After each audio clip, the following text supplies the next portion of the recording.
Saudara seorang ibu yang akan melahirkan di Desa Riso, Polewali Mandar, Sulawesi Barat, terpaksa ditandu menggunakan kursi dan melalui areal persawahan. Hal ini lantaran akses jalan terputus akibat diterjang banjir. Sejumlah warga dan relawan dari PMI Polewali Mandar, Sulawesi Barat, membawa ibu hamil ini dengan tandu melewati area persawahan. Ibu hamil ini dibawa dengan tandu lantaran akses jalan terputus setelah diterjang banjir dan longsor.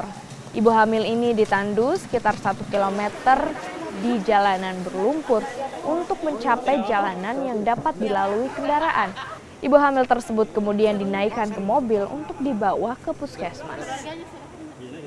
Jadi tadi ada laporan dari bidan desa setempat untuk dievakuasi ibu yang mau melahirkan. Jadi untuk perjalanan ke sana memang akses jalan untuk kendaraan tidak bisa dilalui. Jadi ibu ini harus ditandu. Karena tandu manual yang tidak ada, jadi kita menggunakan kursi untuk mengangkut. Nah, kemudian untuk medan yang ada di sana memang kita melalui persawahan.